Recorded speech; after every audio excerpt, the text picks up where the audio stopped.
Svetlana Alexievich's Secondhand Time, The Last of the Soviets, 2013, English translation 2016, is a monumental oral history of post-Soviet life, capturing the disorienting collapse of the USSR and the personal, emotional aftermath for its citizens. Winner of the Nobel Prize in Literature in 2015, Alexievich is known for her polyphonic narratives, books built from a chorus of voices, and Secondhand Time may be her most ambitious and devastating work. It chronicles the shift from Soviet to post-Soviet life, not through the lens of high politics, but through intimate, painful testimonies of ordinary people. Alexievich's distinctive style is not traditional journalism or fiction, but a collage of monologues and testimonies, interviews edited into deeply lyrical narratives. She calls herself a historian of the soul, and in Secondhand Time, she curates dozens of voices from former Soviet citizens, soldiers, factory workers, teachers, students, dissidents, loyal communists, and nostalgic babushkas. These voices span generations, genders, and ideologies.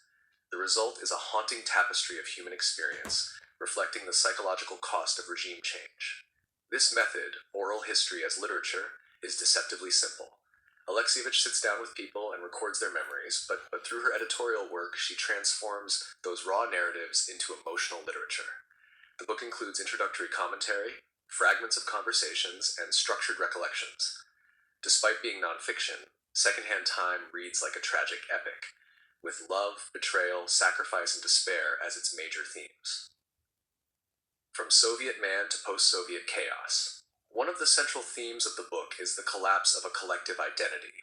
The Soviet person, raised on Marxist-Leninist ideals and communal living, suddenly finds themselves in the free market, consumer-driven world of the 1990s.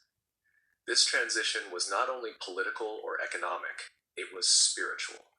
People were torn from a life that, however oppressive, gave them purpose, meaning, and a shared mythology. The book is full of people who say things like, "We lived for an idea," or "We knew why we were suffering." In contrast, the post-Soviet era is described as empty, chaotic, and brutal. Capitalism brought freedom, but also inequality, crime, and moral collapse. Alexievich presents this transformation as both external and internal. Citizens once proud of their sacrifices for the greater good now feel like strangers in their own country. One woman in the book says, "Everything we loved has been declared idiotic." This sense of betrayal pervades the narrative. The secondhand time of the title refers to borrowed dreams and used-up ideals. The past is not simply behind these people. It still inhabits them, haunting the present. Nostalgia and disillusionment. A striking element of the book is the complex portrayal of Soviet nostalgia. While the Soviet regime was responsible for purges, famines, censorship, and repression, many of its former citizens still recall it with affection, particularly older generations. For them, the USSR was a time of dignity, education, and social unity. One man recalls Stalin with respect, not for his terror, but because you knew where you stood. Many express that life under the Soviet regime, though often harsh, felt more predictable, even more human. This nostalgia is not just for a political system, but for a lost world. In post-Soviet Russia, the market has become ruthless, corruption is rampant, and people feel abandoned. Former engineers sell fruit on the street. War veterans are forgotten.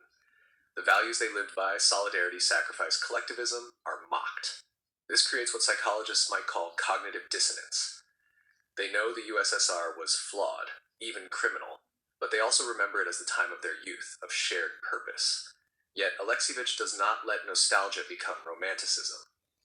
Many of the voices in the book recall horrors, mass arrests, gulags, denunciations, and suicides. Some speak of the cruelty and absurdity of the KGB, the fear of speaking freely, the impossibility of truth. For every voice praising the USSR, there is another damning it. This complexity is the book's greatest strength. It is not propaganda for or against any system, but a compassionate exploration of human beings trapped in history. Violence, trauma, and memory. The book is soaked in trauma. There are repeated stories of suicides in the 1990s, people unable to adjust to the new order, or overwhelmed by poverty and humiliation. There are survivors of the Afghan War, of the 1991 coup attempt, of Chechnya, of Stalin's purges. Violence threads through every chapter. a student shot during a protest, a grandmother whose entire family was liquidated, a man tortured in prison who still dreams of Siberia. Many of these voices are recounting events decades later, but the wounds are still open. Memory is not linear in secondhand time. Past and present overlap, and grief bleeds into every conversation. For Alexievich, history is not written in books, but stored in the human heart.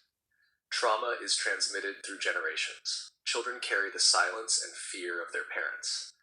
People remember what they were told not to say aloud. In one harrowing passage, a woman describes how her mother kissed Stalin's portrait even after learning he had killed her own parents. This internalized fear and love, a kind of psychological Stockholm syndrome, shows how deeply ideology shaped identity. The trauma is not only personal but cultural. It is the trauma of a people forced to forget, then told to remember, and finally abandoned in confusion. Women's voices and domestic realities, like in her previous works, The Unwomanly Face of War, Voices from Chernobyl, Alexievich gives particular attention to women's voices, not just as witnesses, but as creators of meaning. Many of the most powerful testimonies in secondhand time are from women who experienced the Soviet collapse through the lens of domestic life. They speak of raising children, feeding families, and enduring years of hunger and fear. These are not the stories of generals or economists, but of human survival.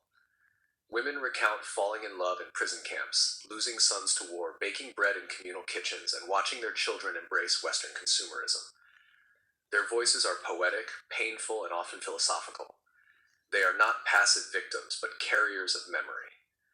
Through them, Alexievich shows that history is not only written in the Kremlin, but also in kitchens, bedrooms, and breadlines. Philosophical undertones. Although secondhand time is constructed from other people's voices, Alexievich's editorial presence is deeply felt. She frequently includes her own reflections and brief dialogues, hinting at the ethical burden of listening. She asks, how can one live after horror? And what is the cost of freedom? The book's structure, fragmented, repetitive, and recursive, mirrors the post-Soviet condition itself, chaotic, unresolved, and haunted by ghosts. Freedom in this book is not a triumph but a question.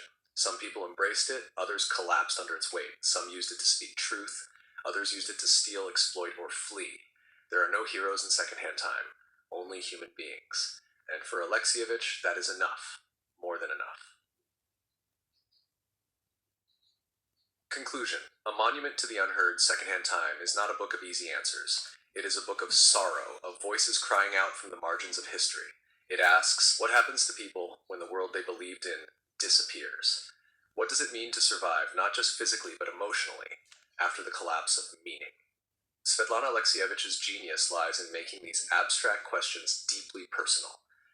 Each monologue is a testimony, a confession, a cry. In giving voice to the last of the Soviets, Alexievich creates a monument more enduring than any statue or textbook. It is a work of moral imagination, empathetic, painful, and necessary. For those seeking to understand the emotional ruins of the 20th century, secondhand time is not just recommended, it is essential.